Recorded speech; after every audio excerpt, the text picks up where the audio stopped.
Portuguese dramatist Gil Vicente has been his ability to portray 16th century Iberian society. Indeed, most critics have pointed out this feature, as well as Vicente's sharp criticism, especially of the clergy and the nobility. And it just struck me ironically, I'm going to speak of abuses of the clergy in this environment.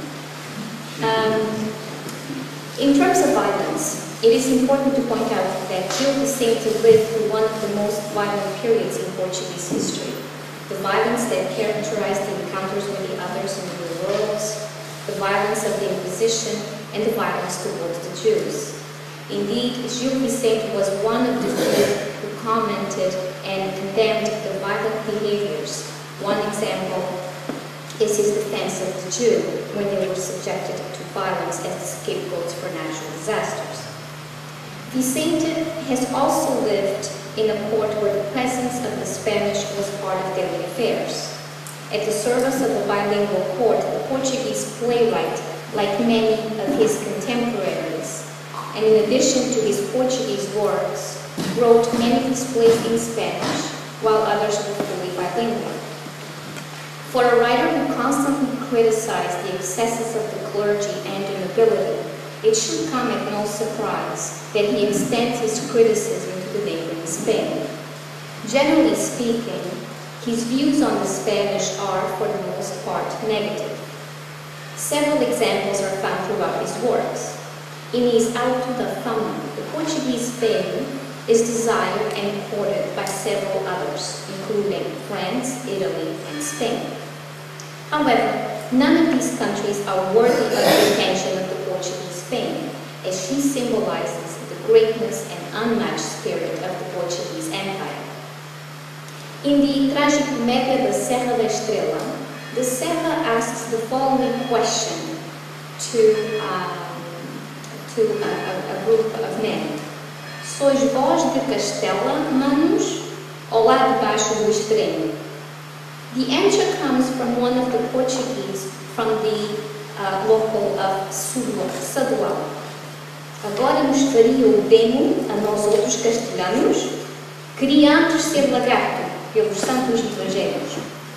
Not only does Vicente express that the Portuguese rather be lizards than Castilian, in another instance, their inferiority and their evil behavior clearly falls underneath that of the infidels of Africa. In the Auto da Festa, the Spanish are responsible for converting all the good of Portugal into pure evil. And I quote, todo bem e a verdade neste Portugal nos cera, e se há alguma ruindade de Castela a trouxera, que não sabe negro e maldade, e a mais ruim galé, esta gente de Castela, que juro pela bufé, que melhor é a Guiné, 700 vezes que ela. In fact, one of the greatness of Portugal that the Spanish aim at corrupting are the women. There is quite a number of examples where their safety, their purity, and honor are threatened by the Spanish. Rubena, from the Comédia with the same name, finds herself pregnant, lost, and abandoned. Her story is narrated by the licenciado, who tells us the following. En tierra de campos allá en Castilla, había un abad que ahí se moraba, tenía una hija que mucho preciaba, bonita, hermosa, a gran maravilla, un clérigo mozo que era su criado, enamoróse de aquella doncella. La conversación acabó con ella, lo que no debería haber comenzado. Hallóse preñada, el mozo huyó.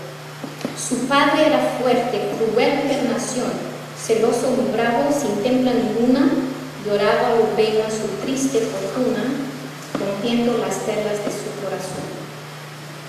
Abuse and a violent nature seems to be a characteristic of the Spanish clergy.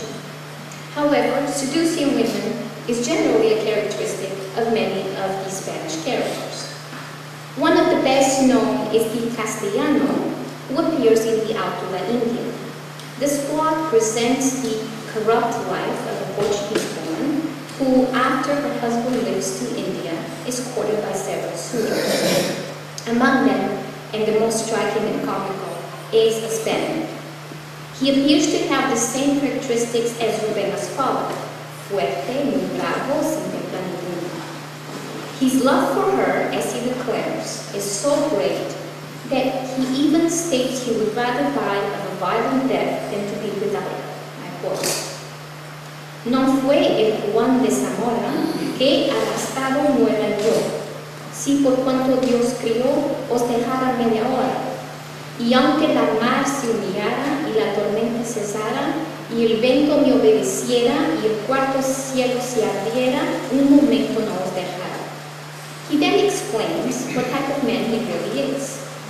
"Traigo de dentro un león, metido en el corazón. Tiéneme el alma dañada.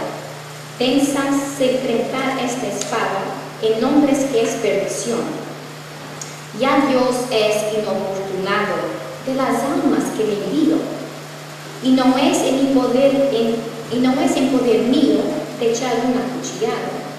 Dejé vivo allá en el puerto un rostro alto y tuerto, y después fuilo a encontrar. Pensó que lo iba a matar, y de miedo cayó muerto."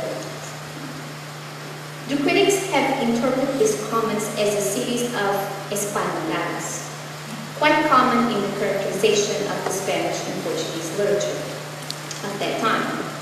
However, such aggression does not grant him the desired effect, but it's rather met with mockery and laughter. When the woman, Constanza's her name, realizes that he's a Castilian, that there is a Castilian at her door, she says, "Vos sois? Cuidai que era alguém," identifying him with no one. Later, while he is boasting of his many killings, which included him simply died of fear, the woman laughs, interrupts him, and even says that all he's saying is pure nonsense.